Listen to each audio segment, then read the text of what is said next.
प्रमुख विद्वान माने जाते हैं। पहली पुस्तक जो विलोबी ने लिखी, प्रिंसिपल ऑफ पब्लिक एडमिनिस्ट्रेशन।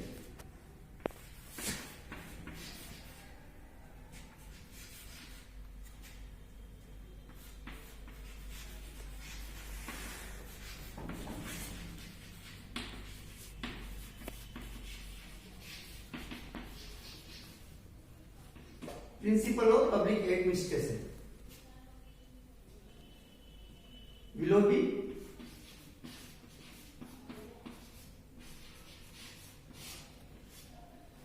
ये पुस्तक लिखी गई 1928।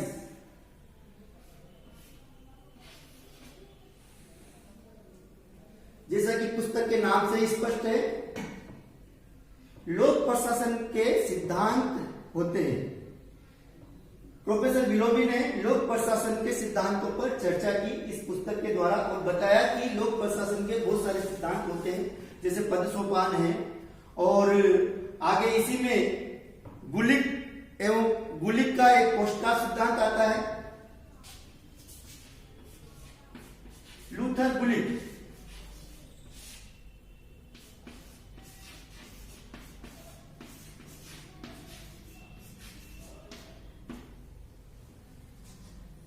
और गुलिक ने यह बताने की प्रयास किया कि लोक प्रशासन के सिद्धांत हैं और उनको उन्होंने पोस्ट कार्ड के रूप में समझाने का प्रयास किया।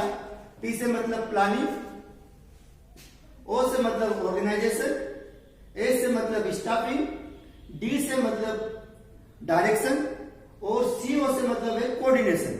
क्योंकि प्रशासन में समन्वय की अधिक आवश्यकताएं होती है और राष्ट्र में रिपोर्टिंग और बजटिंग, क्योंकि बजट के बिना कोई भी प्रशासन अपने आप को कार्यान्वित नहीं कर सकता।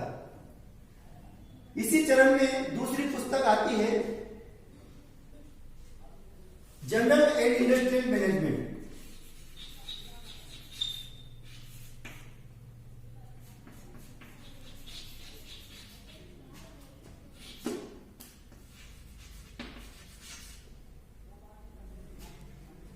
General and industrial administration.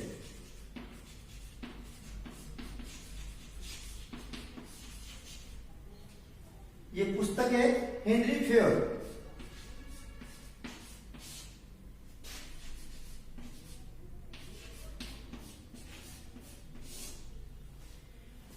Henry fair की पुस्तक है जो इन्होंने लिखी 1916 में। इन्होंने 14 सिद्धांतों की बताई, 14 सिद्धांतों की थ्योरी दी है।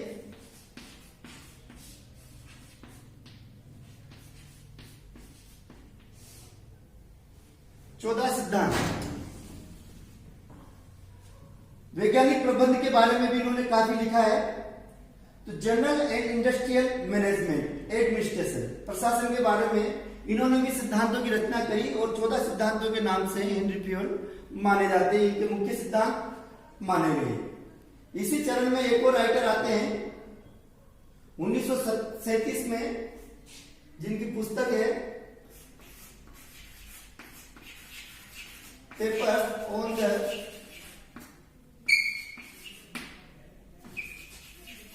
Science of public administration.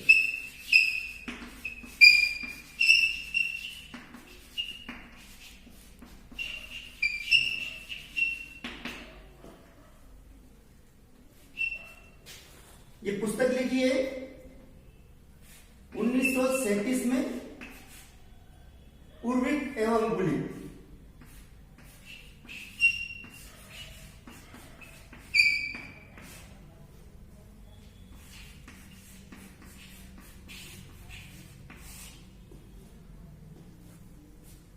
Paper on the science of public administration.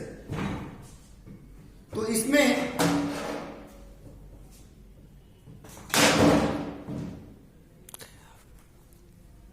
यह बताने का प्रयास किया गया है क्योंकि लोक प्रशासन के सिद्धांत होते हैं और इस कारण से लोक प्रशासन एक विज्ञान है।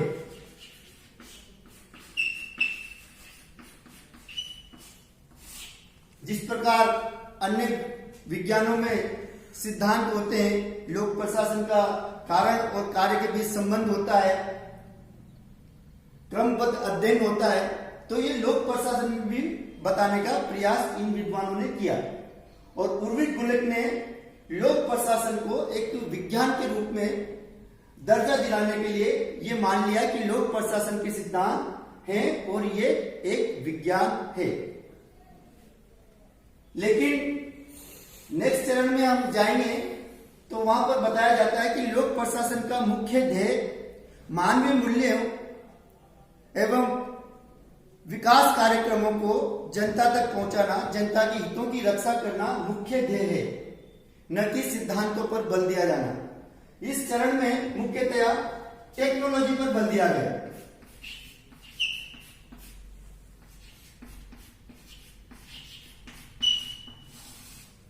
टेक्नोलॉजी पर बल दिया गया, लेकिन मानवीय संबंधों पर बल नहीं दिया गया।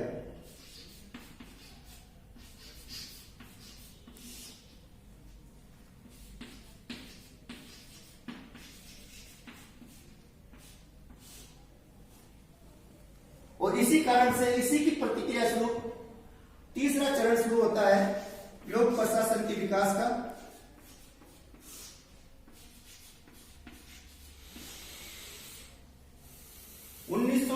से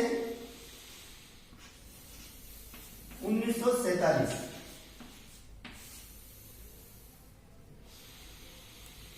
इसके प्रमुख राइटर हैं Chester Bernard,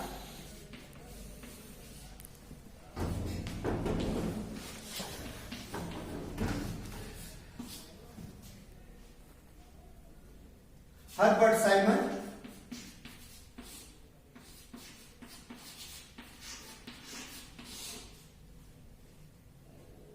Chester Barnard, Herbert Simon, Robert Dahal,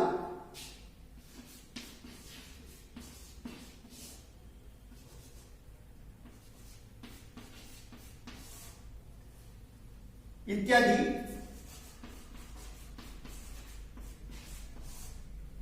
विद्वान इस चरण में प्रतिक्रिया स्वरूप आए, क्योंकि द्वितीय चरण में सिद्धांतों पर बल दिया गया, टेक्नोलॉजी पर बल दिया गया और एक विज्ञान के रूप में प्रतिस्थापित करने का प्रयास किया गया। और इसी प्रतिक्रिया स्वरूप हर्बर्ट साइमन ने द्वितीय चरण के जो सिद्धांत थे उनको कहावतें और मुहावरे के रूप में कहा कि ये प्योर विज्ञान नहीं हो सकते, क्योंकि लोक प्रशासन मानव से जुड़ा हुआ है, मानव के कल्याण के लिए बना है, उसमें मानवीय मूल्य होना जरूरी है, उसमें केवल औपचारिक संबंध ही नहीं अनौपचारिक संबंध भी होने चाहिए। और इस कारण से इस काल में मानव संबंधों का भी विकास होता है।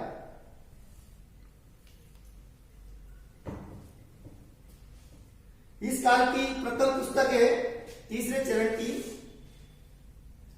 Chester Barnard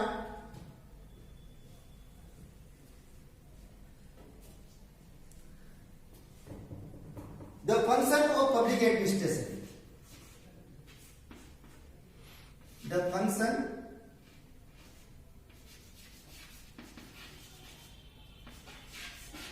of executive.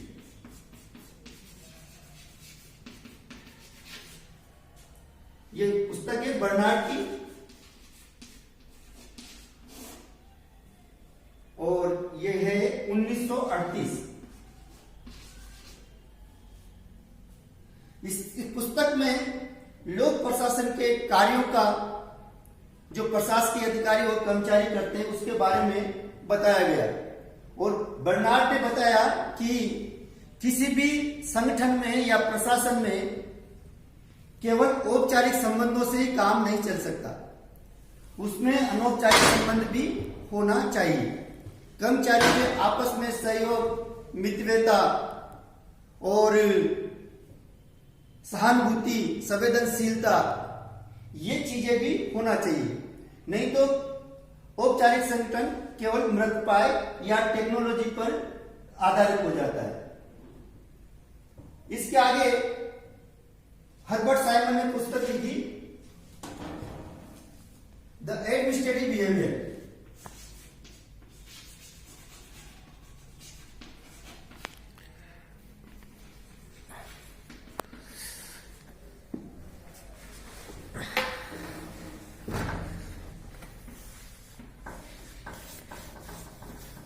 Simon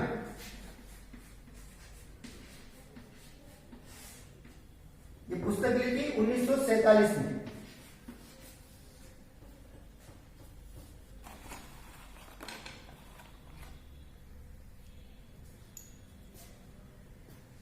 इस पुस्तक में उन्होंने बताया कि निर्णय करना ही प्रशासन है।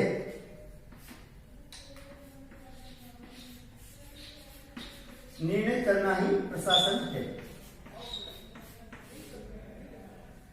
और इस पुस्तक के आधार पर प्रोफेसर साइमन को, हर्बर्ट साइमन को नोबेल पुरस्कार भी मिलता है। यद्यपि लोक प्रशासन में नोबेल पुरस्कार नहीं दिया जाता, लेकिन अर्थशास्त्र का नोबेल पुरस्कार इनको मिलता है इस थ्योरी पर कि प्रशासन ही निर्णय करना है। और निर्णय कैसा हो, जो ना आर्थिक हो और ना ही सामाजिक हो। सेटिस्फेक्शन मॉडल होना चाहिए जिसमें आर्थिक भी हो, सामाजिक भी हो, और उसका सम्मिश्रण सेटिस्फेक्शन मॉडल दिया इन्होंने निर्णय करने का।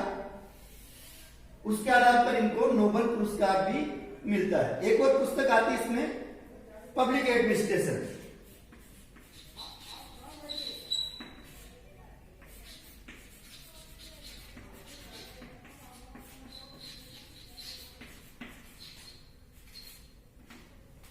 साइमन,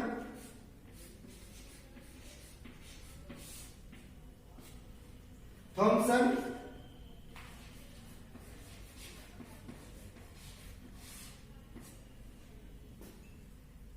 और